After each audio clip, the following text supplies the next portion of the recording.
Okay, hi everybody. Okay, so continuing with the models for the discrete time system components, what we're going to be looking at in this module is the digital to analog conversion.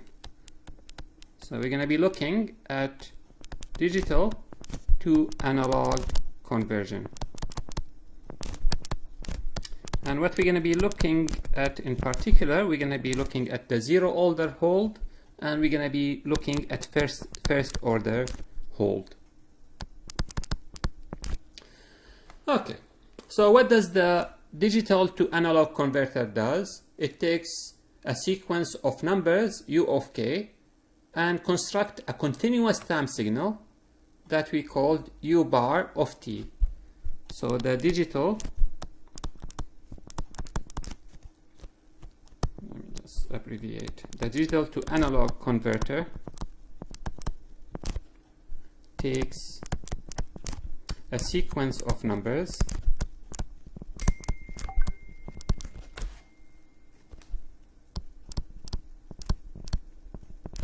u of k and construct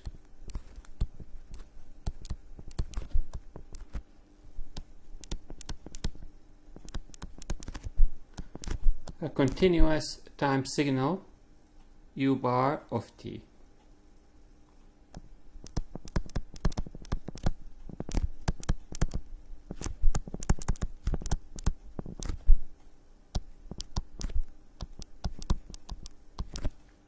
Okay, so again, if you have a computer, the computer, if you remember from the previous module, if I look at the system, I calculated the controller that I want to apply to my plant. These are numbers that is generated by the processor, by the algorithm. So they are stored in the computer as a sequence of numbers.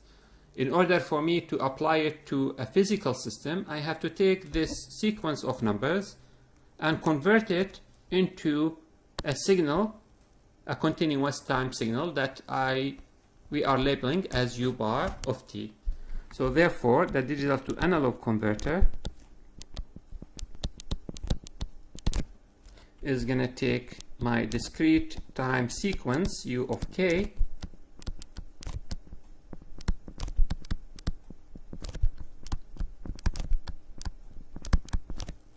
and is going to generate a continuous time signal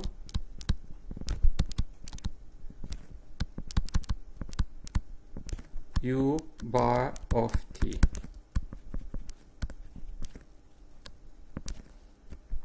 U bar of t. Again, think of an audio file that's stored on your computer. If you open the audio file, it's a sequence of numbers. If you want to listen to it, you have to play it, and by playing it, you're taking that sequence of numbers and converting it to this continuous time signal that you will be able to hear. Okay. Now, since in our case, since u of k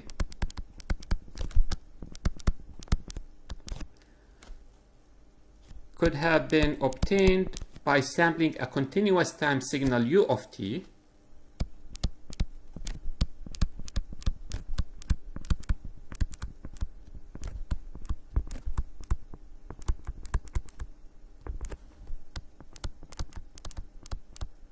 continuous time signal u of t,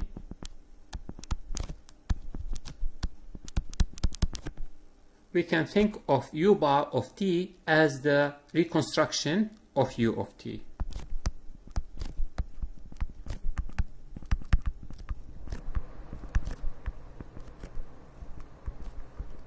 Of course, this is not always the case, but if u of k was generated from discrete sequence that is u of t, if u of k is generated from u of t and then I reconstruct u bar of t, then I can think of u bar of t as reconstruction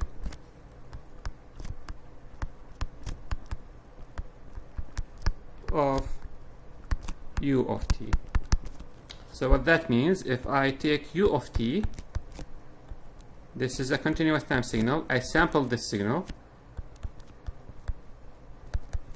So I did analog to digital conversion. Now I got a sequence that is u of k. Now if I take this u of k and apply it to a digital to analog converter, this is going to give me u bar of t. This is a continuous time signal. Now it is very important to keep these in what they represent clear in your mind. This signal is continuous in time.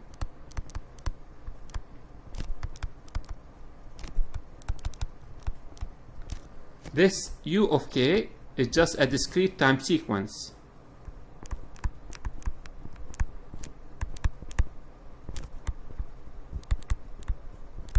So this sequence does not exist. You cannot see it on an oscilloscope. You cannot see it in the lab. This is a sequence that's stored on the computer.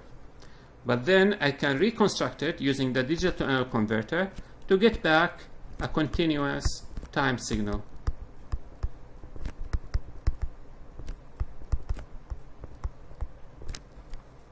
Okay. Now the question that we want to answer is the following. Given the sequence u of k, we know the value of u of t at the sampling instances kt.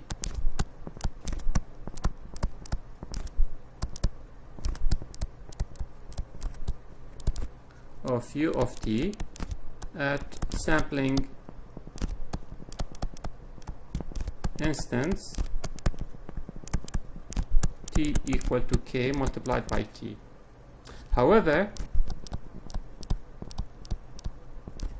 we must reconstruct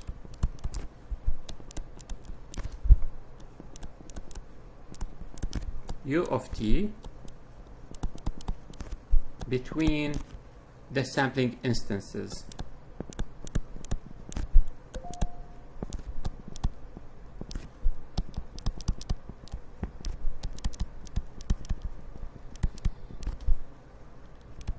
That is to say, I want to be able to reconstruct between t equal to k multiplied by t and k plus 1 multiplied by t. What does that mean? What that means is the following. So I have the signal. This is the continuous time signal. I've taken this sample here, and let's say this sample is at k multiplied by t. So therefore, I have this sample. This value, I have this sample. This here is k1 multiplied by t, the second sample. Now the digital to analog converter knows this value. It has access to this value. It has access to this value that I have as a dot here. But what happens between kt and k plus 1 multiplied by t? How does the digital to analog converter, what value does the digital to analog converter is going to have for the signal between kt and between k1 plus t? Is that clear? So again, when I'm sampling, I'm taking these instances, these samples. And therefore, this is what I have on the computer. But then I tell my digital to analog converter to generate a continuous time signal. But then the digital to analog converter is going to tell me, okay, you gave me the samples at t, at 2t, at 3t. What do you want me to fill between t and 2t? Between kt and k plus 1 multiplied by t. Okay. So this is what we're going to look at. Now to look at the signal reconstruction, a method that is used for signal reconstruction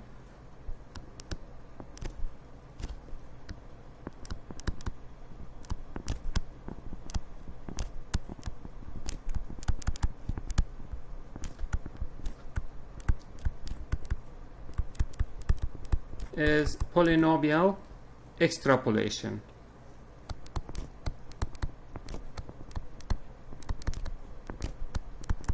Polynomial extrapolation. So therefore, during the interval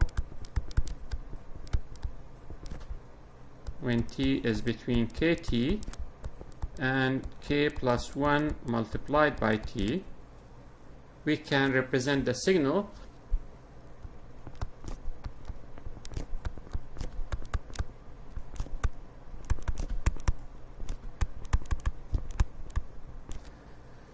using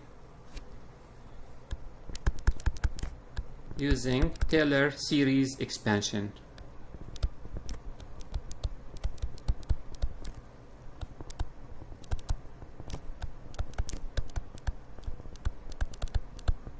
And what the Taylor series expansion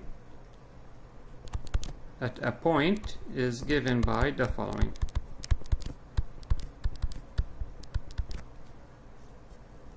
Taylor series expansion says u of t is equal to u multiplied by k multiplied by t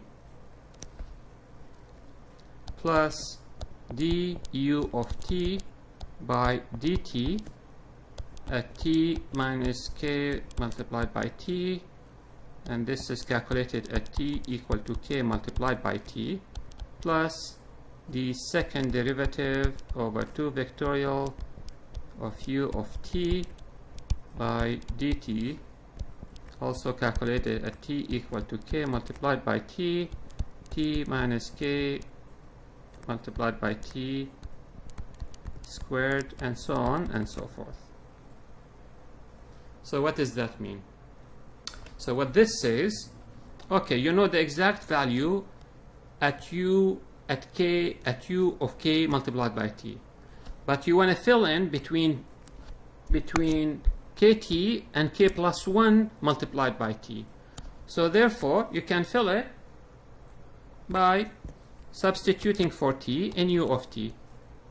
So for each value of t between kt and k plus 1 t, I can calculate u of t using Taylor series expansion. Does that make sense? So again, I know the exact value at k multiplied by t. So this is the value.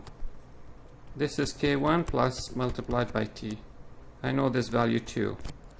Now between this value and this value, I can calculate for each time using this Taylor series expansion and calculate these values. Okay. Now this will give us options of how we're gonna reconstruct this signal. And the first thing we're gonna look at is what we call zero order hold. Zero order hold. Zero order hold.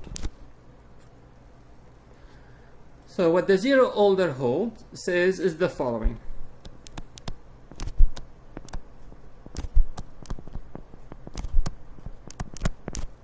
In the zero order hold, we can approximate u bar of t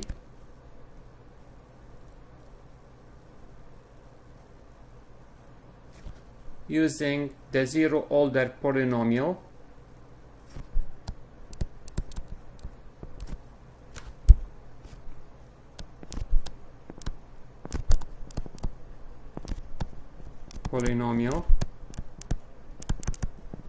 and k in t minus k multiplied by t. What does that mean? It means I'm gonna calculate u of t as just equal to u of k multiplied by t. So if I go back to the Taylor series, I have all these terms to approximate u of t, or to represent u of t. I'm gonna get rid of all these terms. I'm just gonna keep the first term, this term here. I'm gonna say u bar of t that I'm going to reconstruct is just going to equal to u of t. Does that make sense?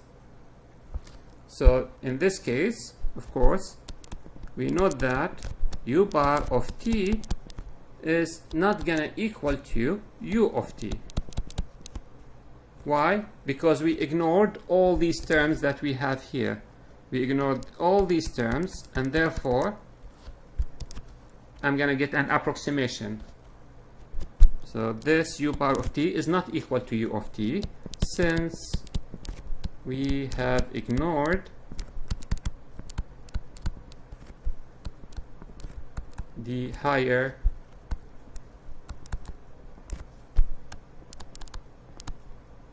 order terms that were in this expansion, the t minus k multiplied by t minus k multiplied by t minus k multiplied by t squared, etc. So all these terms, we just ignore them. So therefore, we're just getting an approximation. And of course, this approximation is valid for t between k multiplied by t and less than k plus 1 multiplied by t.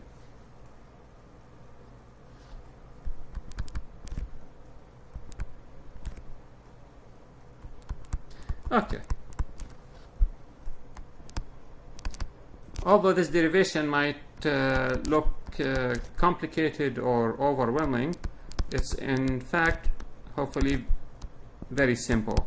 And once we finish it, hopefully everything will come together and it will become apparent what we're trying to do. Okay, so therefore, based on this, if I use the zero-order-hold, I'm keeping only the first term in the Taylor series, and therefore the reconstructed signal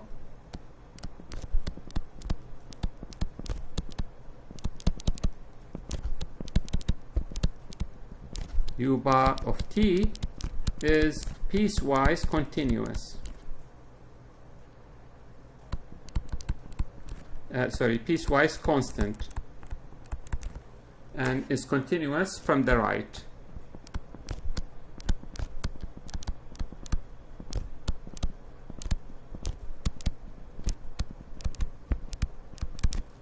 Okay. Now, as we will see, this zero-order-hold is very simple, and therefore it is the most common reconstruction device.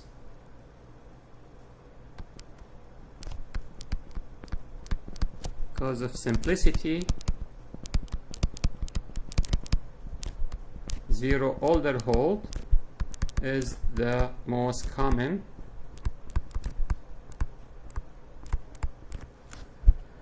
reconstruction device.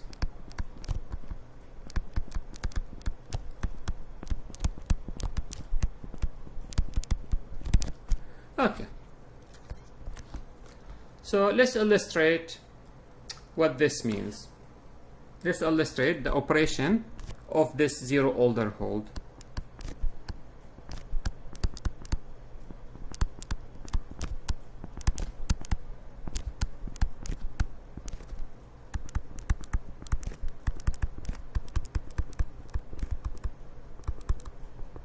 So we have a sequence that I want to convert into a continuous time signal.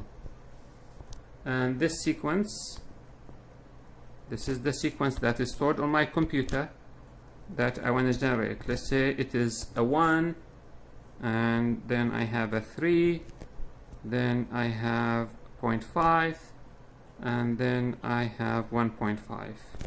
So this is the sequence 1, 3, 0.5, and we said this is 1.5. And this is my k, this is 0, this is 1, this is 2, and this is 3. This is u of k. These are the samples that I obtained from a continuous time signal. Of course, this could be the samples from the continuous time signal, or it could be I've taken these samples, I applied them to a filter, this is the output of the filter. It doesn't matter. This is the sequence that I have on the computer that I want to convert to a continuous time signal. So I'm going to take this through the zero order hold.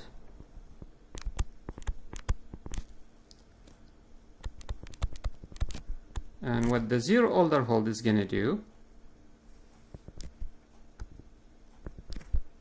is going to generate for me u bar of t, a continuous time signal. How is it going to do it? It's going to take each value of each sample here and it's just going to hold on to it. There's no circle here. So this value was a 1. It's just going to hold on to this one. Then this value is 3. It's going to hold on to the value of 3 till it gets the next sample. The next sample was a 0.5. It's going to hold on to 0.5. Then it is 1.5. It's going to hold to 1.5 till 4t. Now this t is continuous time signal. U bar is a continuous time signal. And this is the output of the zero order hold. I hope this is clear. So the zero order hold uses the first term of the Taylor series. Basically, it says u of t is gonna I'm not gonna do any of this calculation. I'm just gonna keep generating u of t equal to u of kt. So between 0 and t, I'm gonna keep u bar of t equal to u at 0. Between t and 2t, I'm gonna keep the output equal to u at 1. Between 2t and 3t, I'm gonna keep the output equal to u at 2t, and so on and so forth. Okay.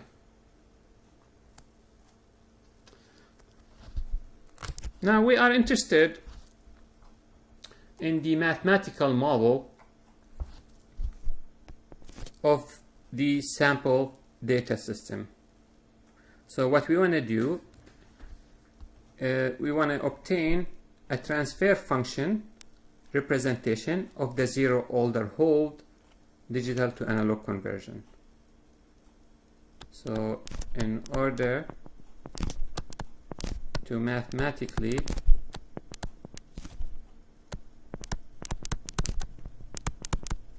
model sample data system,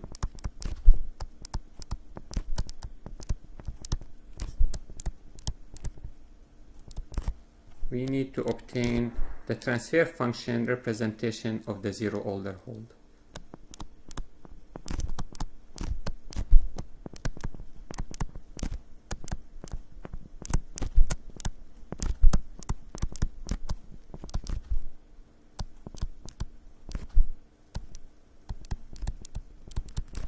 Okay, so let's see how we're gonna obtain the digital to the zero order hold of the system, representation of the system. Okay, so again, remember, if I look at a sample data system,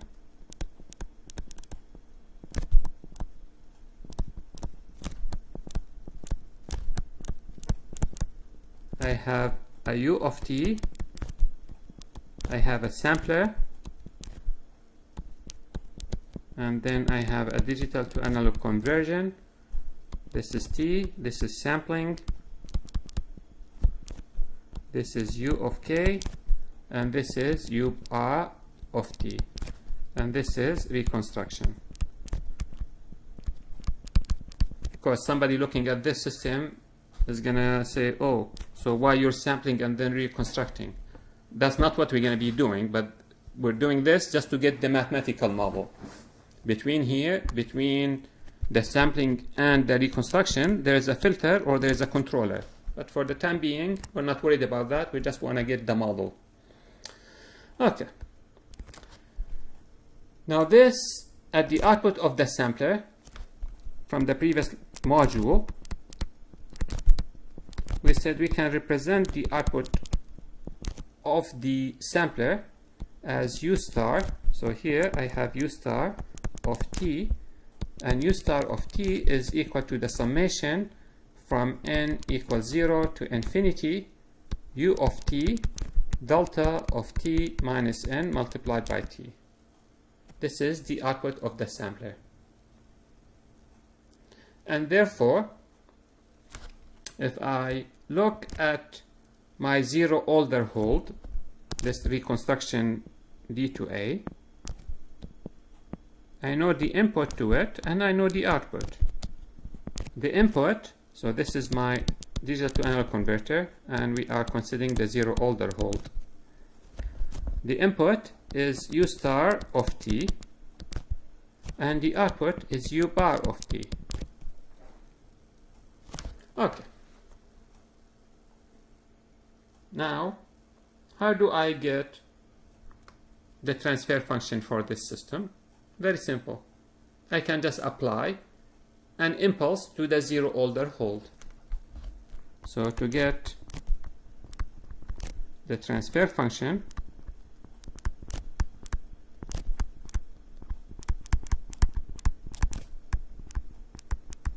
remember that if we apply an impulse to the input, and the output of that impulse is going to give me the impulse response. And from the impulse response, I can get the transfer function. Apply an impulse to input of the zero order hold. I hope my writing is clear. Zero order hold digital to analog converter. So therefore, what I'm going to do, I'm going to come to this digital to analog converter that I have here.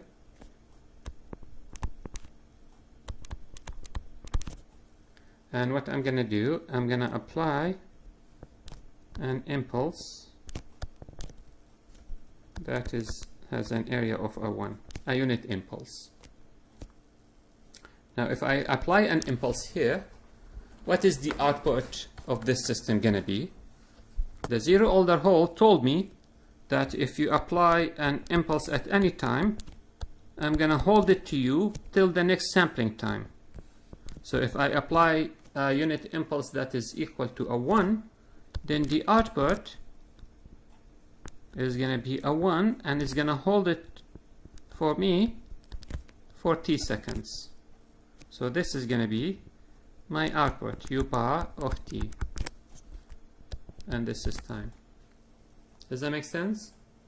So if I applied an impulse to the zero order hold, of course I could say this impulse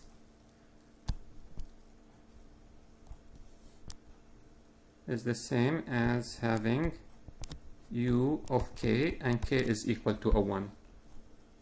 So this is a 1, this is U of k at 0, and it is at 0 it's equal to a 1, and 0 at 0 at t at 2t, etc. This is k, this is t.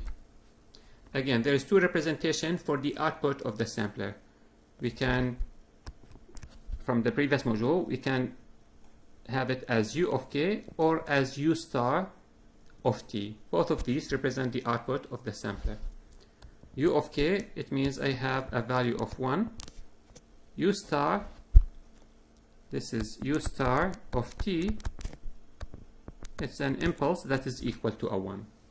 If I apply this impulse that is equal to a 1, which is basically what I'm doing is I have in memory stored a 1, and now I want to output the get the output of the computer. The zero order hold tells me I'm going to hold this 1 to you till next sampling time. So since this was a 1, it's going to hold it for me till next sampling time. Okay, so looking at this, I can immediately tell that the impulse response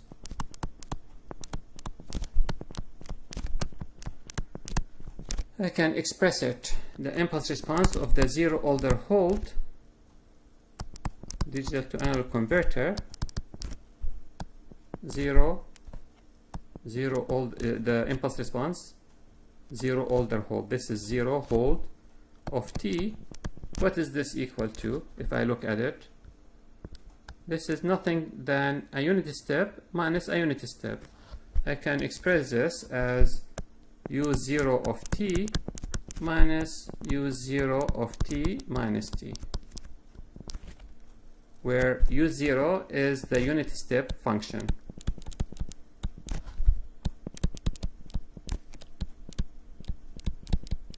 Agree? The notation might be confusing a little bit. This u has nothing to do with the input u. u0 means just a unit step function. The unit step function looks like this. At 0, it's a 1. u0 of t minus t, it's a shifted unit step. At t, it is a 1. If I subtract this signal from this signal, I'm going to get what I got in the previous page, which is a 1 between 0 and t. This is 1, this is 1. So this minus this is equal to this. Is that clear? Okay.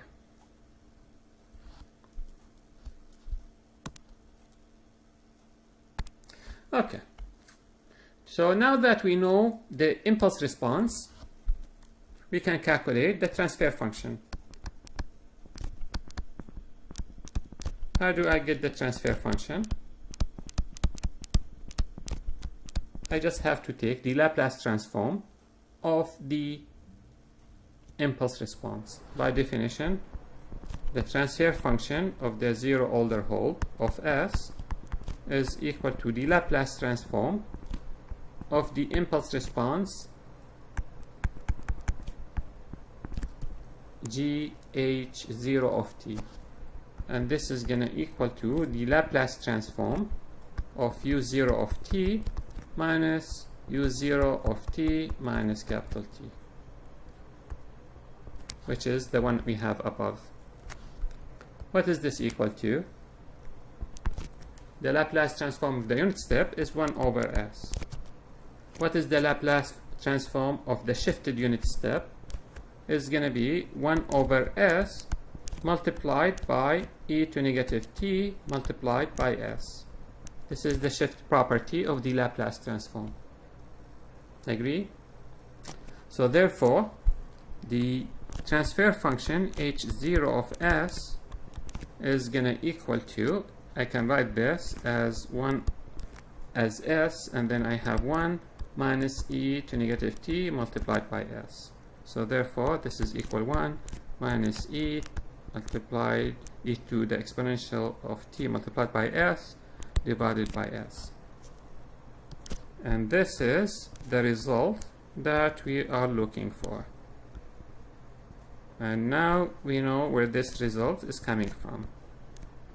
A zero-order hold, it's just going to hold whatever value I apply to the input at the output, and therefore from that we got the impulse response, and from that we got the transfer function.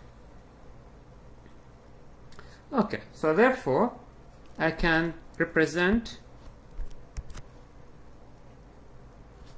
the sample data system as the following. I have a signal u of t, and then I'm going to sample this signal every t second. This is going to give me u star of t, and then if I take this to 1 minus e to negative s multiplied by t divided by s, which is the zero-order hold digital to analog converter, this is going to give me u bar of t. Make sense? So we start with the continuous time signal. We sampled, so this is my sampler, and then we reconstructed the signal, my digital to analog conversion.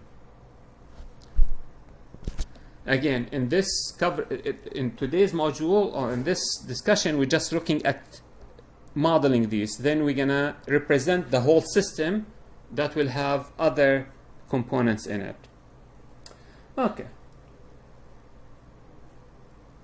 So let's look at this system and finish with an example that illustrates how the signal will look like. So what I'm going to do is I'm going to generate 4 graphs.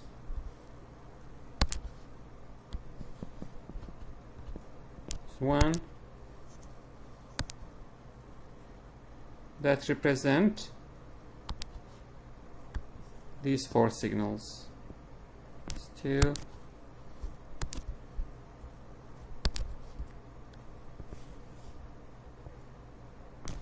3, and this is the last one. Okay, so let's say we start with a signal u of t. So this is my input signal. My input signal looks something like this. And this is my time. And this is the input for my analog to digital converter. And let's say this is, just I'm going to put some labels here so I can stay consistent.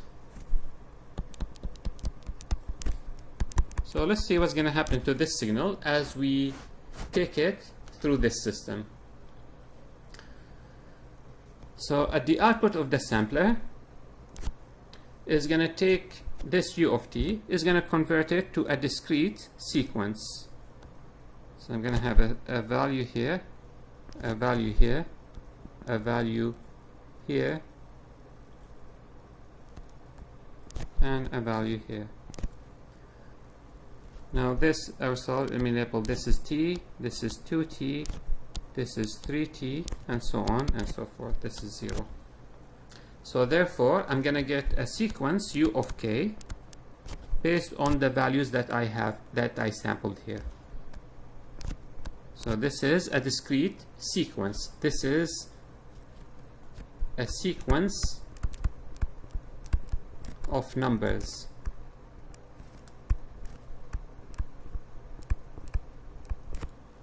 And this is going to be in the computer.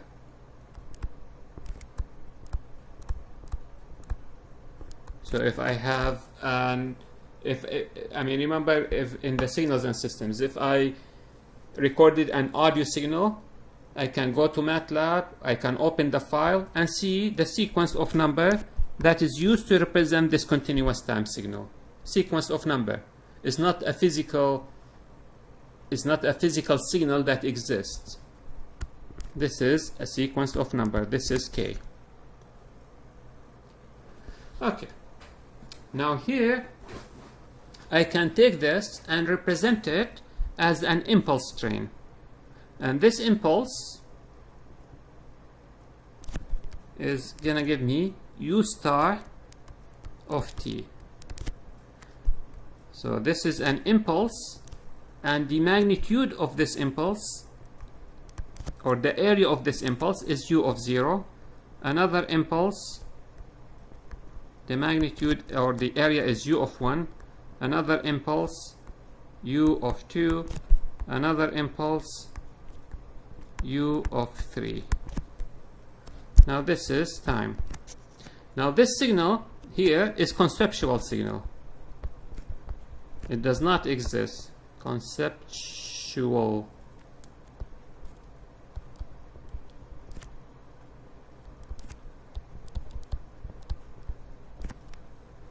And conceptual signal that we use for analysis. It does not exist anywhere. But I can take that sequence knowing it happened at t every t seconds, and I can represent it by an impulses at 0, at t, at 2t, at 3t, etc. Now this, and again this represents the area of the impulse, and therefore the area of the impulse is proportional to the signal, the value of the signal that I got at that sample. Okay, so this is u star of t, and also I have u of k here. I hope this is not very confusing. So conceptually I can take these samples and generate conceptually a signal that I can plot, that has impulse. The strength of that, the area of that impulse is proportional to the value of these samples that I've taken, and they occur every t seconds. Now if I apply these to the zero Alder hold, what the zero order hold is going to do is going to take each one of these values and is going to hold it. So here is going to start with u of 0 and is going to hold it for me till the next sample time. The next sample time I got a new sample value which is u of 1, is going to hold it till the next sample time. The next sample time I have u of t, u of 2 is going to hold it till the signal, and then I have u of 3. This signal is continuous and this is my output of the digital to analog converter. Okay, I'm gonna stop here, and then in the next module we'll look at the first order hold and we'll briefly look at the circuits for the digital to analog and analog to digital converter. Thank you, everybody.